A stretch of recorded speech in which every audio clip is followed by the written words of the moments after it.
Awesome. Well, I am pleased today to be here for another episode of the Insurtech Leadership Podcast. And today my guest is Andrew Jernigan. He is the head of insurance North America at Pliant, a card-as-a-service platform helping insurers and payers modernize claims and benefit payouts. Andrew's angle is refreshingly practical. Payout friction isn't just an ops problem, it's a fraud problem, a customer experience problem. If you do it right, a revenue lever through interchange. Before Pliant, Andrew was the founder and CEO of Insured Nomads, built around serving globally mobile people who've lived the reality of what financial stress in the moment feels like when protection is supposed to work. Welcome, Andrew. Well, thank you. It's great to be here with you all and on the fabulous lineup of guests you always have on the podcast. Thank you. Appreciate that. So, Andrew, maybe you just want to do a quick expansion on the background I gave and then how you came to join Pliant. Yeah, so it is an area that's passionate for me. I joined the banking sector straight out of university and back in the days when we were building online, the ability to view your balance online, pay bills, etc. Got into insurance in building an MGA. And that's when we deployed our own fully branded payment card so that at the times when payment at the point of care could be facilitated, our claims team could drop funds on that card. And it just made it so much better than the reimbursement process that just takes weeks, kills so much time and efficiency. And that's along the way I had met the team at Pliant. We work in 11 currencies, many regions around the world, and it's just really an amazing tool to bring about transformation in the payment process, whether it's for expenses, for claims, for commissions, for so many applications within the Insurtech, MGA, and carrier ecosystem. Got it. So how much of this is about sort of the actual, mechanism? Someone gets a check, someone gets a wire, someone gets a card with money on it versus the process of actually getting someone's proper amount defined and approved and ultimately deployed in whatever payment mechanism. It depends on the use case, actually. In that use case, it could be a predefined amount, it could be, to your question, or it could be according to the claim amount. And that could be a single use, just single deployment of, okay, here are the funds that are owed to you, or multiple use, because if it's a case where there's additional living expenses, say the home was damaged and there's food and housing funds available, then that could be a multiple payment of, okay, you're out of your house for longer than you expected, so more funds are placed on that card. To a single, your cell phone was stolen, here are the funds, you can go replace it. Or, home warranty, service contracts, it's paying that service provider right then.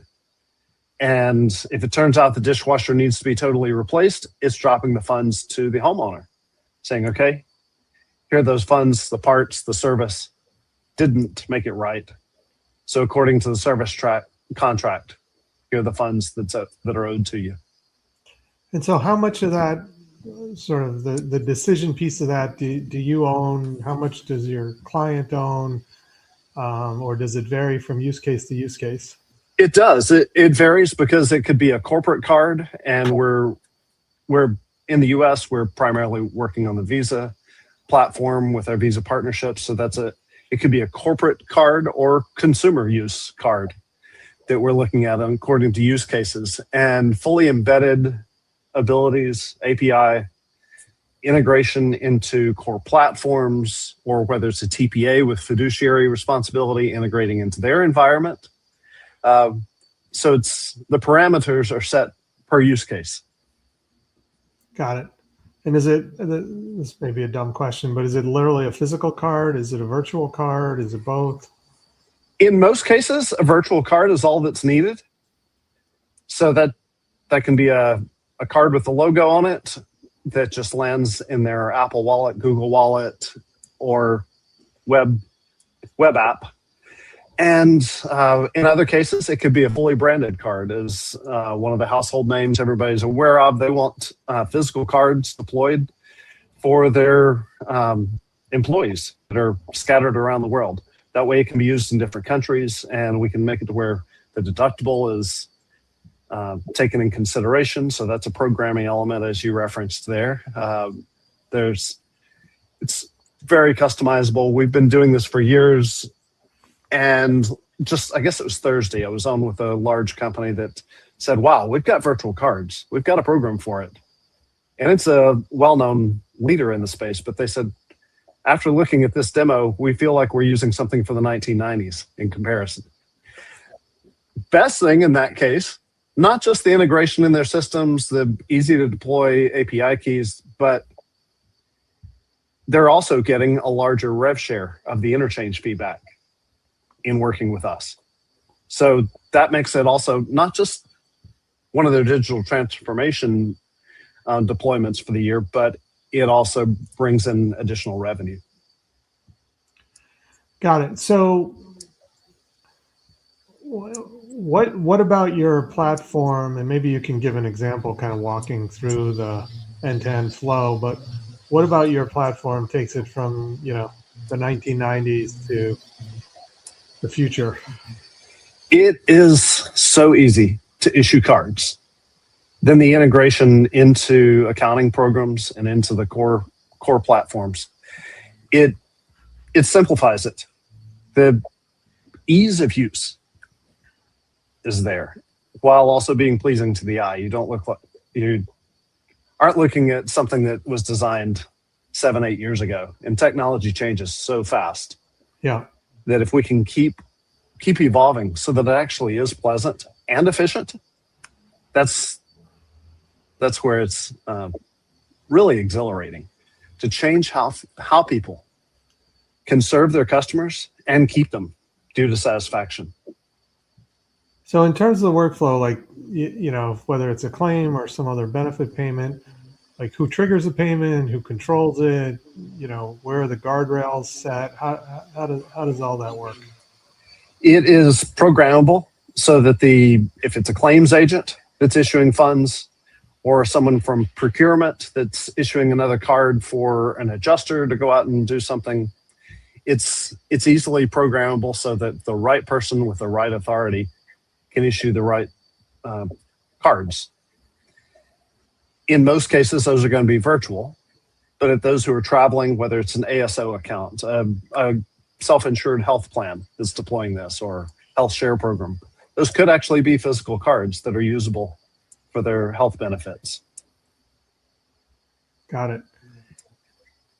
And so I think somewhere, either in the literature or somewhere, there's a discussion about, both improving customer experience, but then also reducing fraud.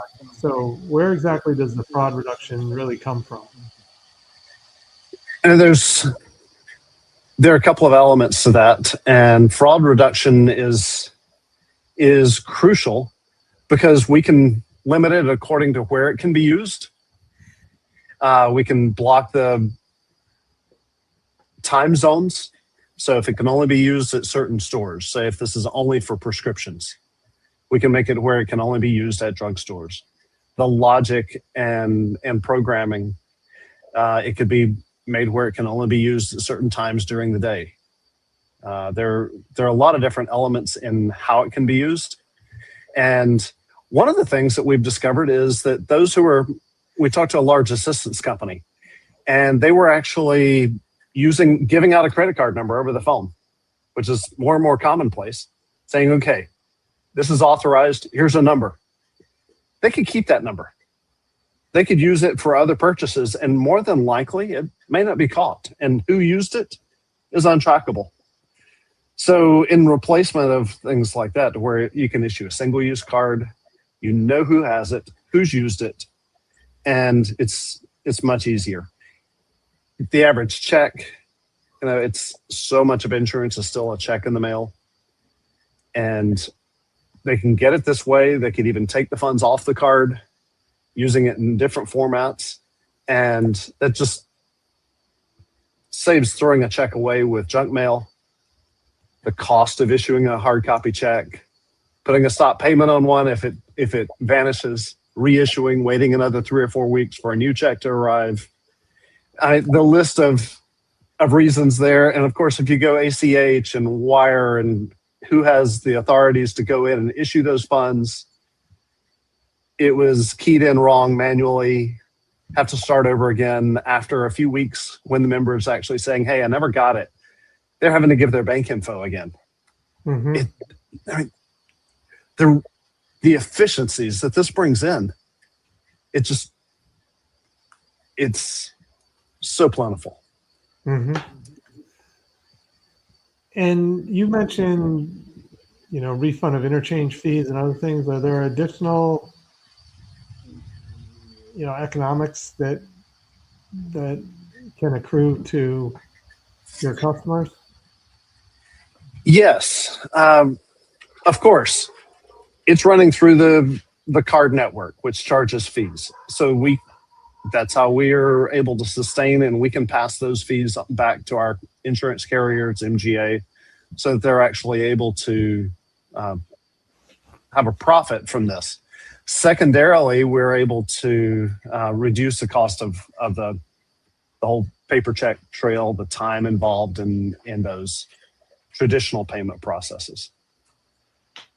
And are there any sort of conflicts of interest or anything like that in terms of turning this potentially into a bit of a revenue generator, or not really? Not really, because it's one of those things you're actually going to be saving money in the end. And this is a vehicle to optimize revenue. And when you're selling the solution, are you going in as a standalone? Are you going in through partners or channel relationships? Are you kind of having to battle other investments in claims technology that are going on right now? How do you find the current environment for? So through channel partners, those who are providing the core systems through TPAs, and others in the space that are making those connections primarily. Then, of course, direct. Insurance companies contacting us directly, the service warranties, contracts, service contract companies saying, okay, let's streamline this, because people are tired of believing that insurance is going to be like pulling teeth. They're waiting for innovation to happen. But sadly, it's that payout. It's like you've been paying you money for years. It's my turn to get some of that money back. And it's just still an antiquated process. Got it. And so you mentioned previous experience implementing a card program. Mm-hmm. What is this experience like compared to implementing a program in the past? It's much simpler. Previously, it was, we didn't have controls over any element of it. It was all through a TPA, fabulous TPA, but they controlled the whole process. And there was no, in this case, there is that revenue channel as well. So going direct to your payment services provider that, whether it's an RFP and you're coming to us through Visa, through MasterCard, since we have relationships with both, those come through us through RFPs, so that we can serve in those needs. Got it. And are there any trends you're seeing more broadly in claims right now? I think one of the ones is, besides the inbound interest in, hey, we've got to modernize, is that we can track the different codes. And this can go right into your accounting systems, right into your management system, so that you've got it linked to how the funds were received, if it's a repetitive use card that's being allowed by the member according to the policy type. Those can be tracked easily. That is an unknown usually. And with this type program, data is key. And being able to analyze that, control it. Those are key features that, you're just stuck in 20 years ago with the traditional payout types. And is it the same for the benefit side versus claims, or do you see anything different? On benefits, there is more and more, of course, a move to payment cards, whether it's your FSA and HSA and QSERA and ICRA, et cetera. Those have deployed our technologies for the last few years since the legislation passed in the US for those type plans. The traditional plans are beginning to say, okay, let's put this in place within the next 2 years. That implementation cycle is a bit longer, of course, in traditional health plans. And of course, all the billing codes and work that needs to go in does take a bit more programming. But it's going to occur across the board, I believe, because we've got to make it easier. And this is one of the simplest ways to make it more efficient and member friendly. Is there any particular approach you feel like you need to take in order to, bring on a new channel partner insurance, or directly with a carrier, claims department, or is it pretty similar to any other industry verticals the company works in? It's actually quite similar. We do, of course, have the expense management product that we do direct and fully white label.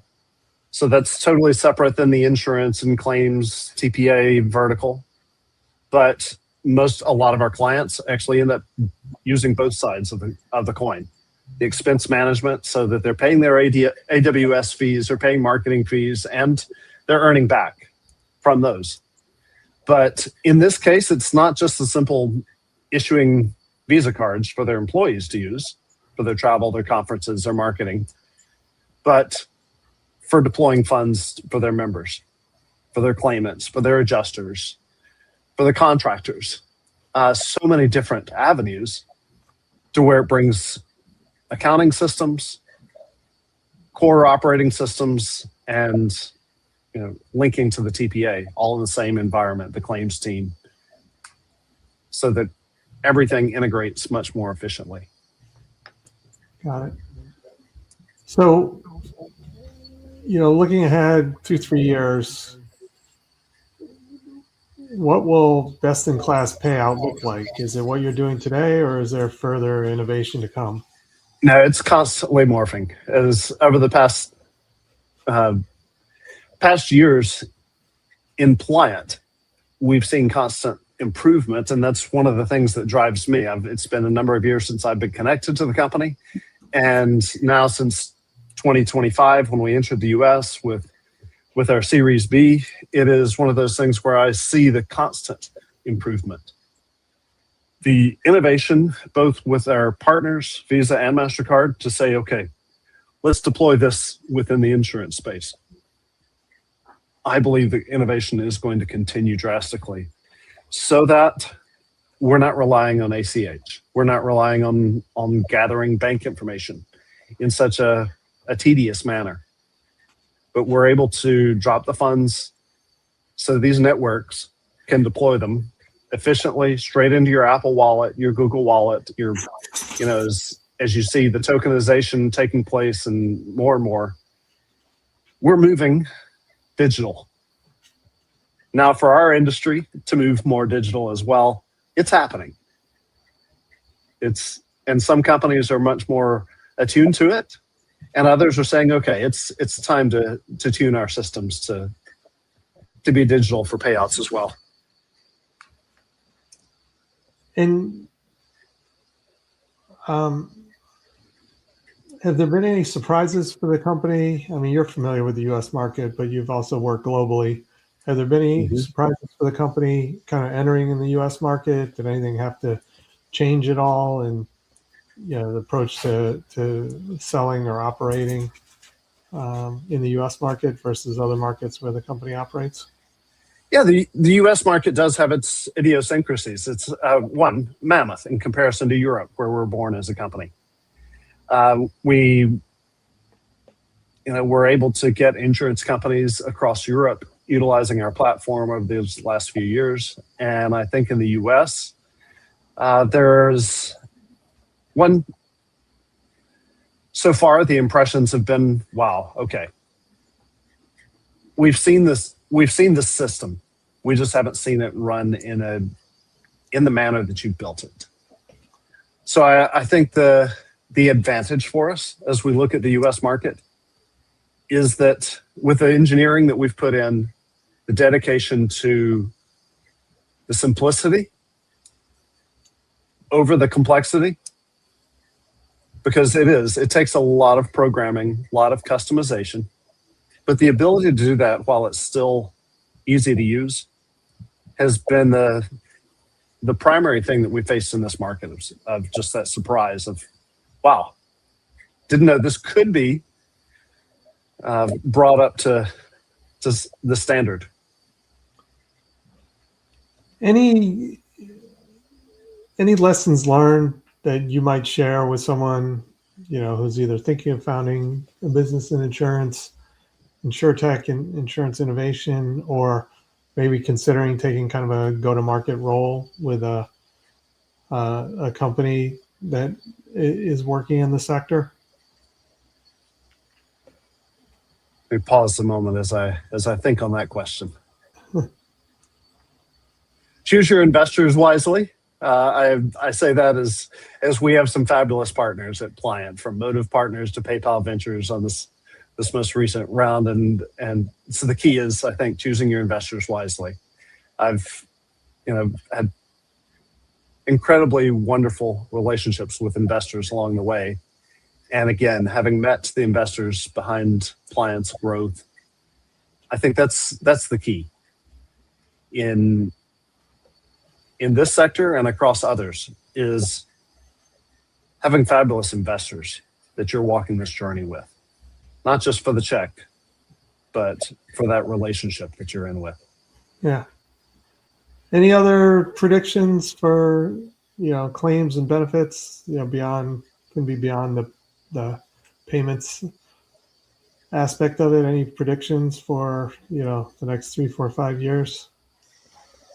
Yes, as the claims process is what people are purchasing, is how that policy is going to work at that notice of loss. I believe that integrated communication is, for customer satisfaction, is going to be the highest priority. People are going to lose their customers to the competition if that communication factor isn't there. And I think we're facing that in not just the North American market, but beyond, is an educated employee that can communicate well with our clients. Because if we're going to lose them if communication isn't there, the follow through, how those processes work, and in insurance in particular, whether it's an MGA or a full stack carrier, it's how you log in, how you reset your password, to how you find someone in network. All those things are barriers oftentimes, or advantages for improvement when someone moves from one carrier to another. So Andrew, thanks for sharing all this information about Pliant and the payments sector. Anything that we didn't cover today that you'd like to mention before we wrap up? Yeah, use other people's money. It's one of those things, whether this is you come in with a pre-funded or credit account, or you're talking about investors. Be smart, use other people's money, and use systems that are trusted, valued, and Stay innovative. We've got to stay ahead of the game, and it's through relationships. Whether you're looking for a new employee and reaching out to Horton International, or looking for the right technology solution for digital payments, coming to Pliant, it's through those relationships that things actually happen in this industry. So thank you all. All right. Great. Andrew, where can people find you or find more information about Pliant? Getpliant.com, and find me on LinkedIn, X, etc. And look forward to connecting with you. See you at Insurance Innovators at Insurtech New York in March, etc. All right, great. Well, Andrew Jernigan, Head of Insurance for North America for Pliant, thanks so much for joining me on the Insurtech Leadership Podcast.